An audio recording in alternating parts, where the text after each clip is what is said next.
मुंबईचा धुरंदर हे देवेंद्र फडणवीसच ठरलेले आहेत। मुंबईचा निकाल आपण पाहतो। प्रभाग 72 मध्ये भाजपच्या ममता यादव या विजयी झालेल्या आहेत, त्यामुळे भाजप शिंदे युतीचा आकडा आणखी एकाने वाढलेला आहे। प्रभाग 72 मध्ये भाजपच्या ममता यादव या विजयी झालेल्या आहेत। मुंबईमध्ये सर्वाधिक वॉर्ड होते, त्यामुळे निकाल येण्यासाठी देखील उशीर येत होत आहे। यामध्ये प्रभाग 72 मध्ये भाजपच्या ममता यादव या विजयी झाल्यात। भाजप 87 तर शिवसेना या ठिकाणी 27 जागांवर विजयी झाली आहे। ठाकरे बंधू इथे 72 जागांवर विजयी झाले, तर काँग्रेस आणि वंचित 22 जागांवर विजयी झाले आहेत। इतरांमध्ये 8 एमआयच्या नगरसेवकांचा समावेश आहे।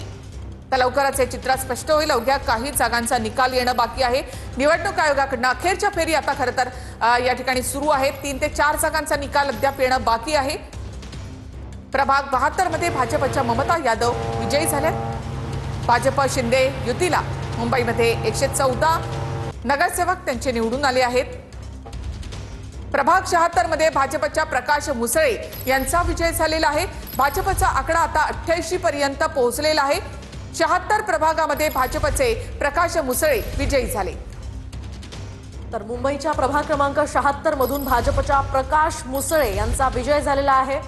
मुंबईमधली ही आकडेवारी अजून सुद्धा बदलते आहे। प्रभाग क्रमांक 76 चा हा निकाल आपण पाहतोय। तर भाजप 88 आणि इथे शिंदेची शिवसेना 27 जागांवर विजयी झालेली आहे। ठाकरे बंधू 72 जागांवर विजयी झाले, तर 76 प्रभागामधून भाजपचे प्रकाश मुसळे हे विजयी झाले आहेत। मुंबईच्या प्रभाग क्रमांक 76 मधून भाजपच्या प्रकाश मुसळेंचा विजय झालेला आहे। सकाळी 10 वाजल्यापासून खरं तर मतमोजणीला सुरुवात झालेली आहे आणि आता सुद्धा हे आकडे बदलताना आपण पाहतोय। मुंबईमध्ये प्रभाग 76 मध्ये भाजपचे प्रकाश मुसळे यांचा विजय झालेला आहे।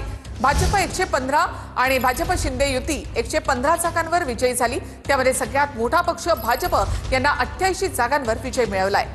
तर पुण्यामध्ये रुपाली पाटलांचा पराभव झालेला आहे। प्रभाग क्रमांक 25 आणि 26 मधून दोन्ही मतदारसंघातनं रुपाली पाटलांना पराभव या ठिकाणी पत्करावा लागलाय। तर प्रभाग 25 आणि 26 या दोन्ही प्रभागांमध्ये रुपाली पाटलांचा पुण्यामध्ये पराभव झालाय। पुण्यामध्ये भाजपला 123 जागा या ठिकाणी मिळालेल्या आहेत।